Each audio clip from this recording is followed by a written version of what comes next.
on toxic parents and Jesus. Para sa mga anak na may mga magulang na naging marahas, mapang-abuso, makasarili, at irresponsable, trauma is real. Hindi biro ang emotional and mental pain na naidudulot ng toxic parents sa kanilang mga anak. We can't just preach love and honor for their parents without recognizing the depths of their wounds. Minsan, madali lang sabihin na, magulang mo pa rin yan, mahalin mo na lang. Pero hindi ganun kadali yun. In fact, may ilang mga anak na patuloy na nakakaranas ng trauma kahit nasa kabilang buhay na ang mga magulang.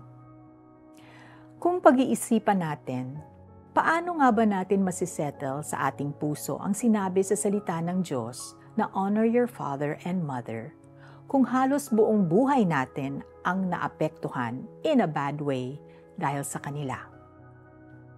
Apostle Paul wrote in Colossians chapter 3 verse 21, "Fathers, do not aggravate your children, or they will become discouraged."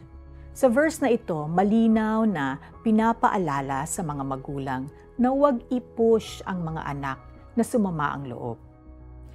God's command to honor our father and mother does not imply that we should tolerate, accept, or enable abuse.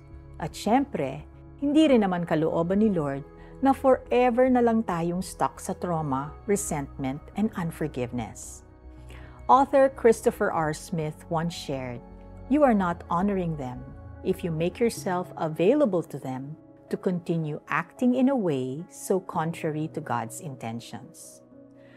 Today, Jesus is offering His grace for you and your parents.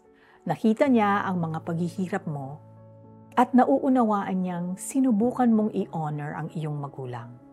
God sees our traumas, including those we experienced from having toxic parents. Let the grace of Jesus carry you and fulfill its work in your heart. Let's pray.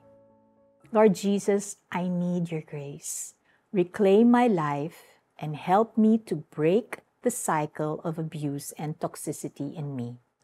Restore my life and let me live beyond my trauma. In Jesus' name, amen. For prayers and encouragement, you are more than welcome to click the Chat with Us icon in the Tanglao app. CBN Asia Prayer Center is here to help you in your healing journey. Mga magulang, huwag ninyong pagagalitan ng labis ang inyong mga anak at baka masiraan sila ng loob. Colossians chapter 3, verse 21. This is Felici Pangilinan Buizan saying, "Be gracious."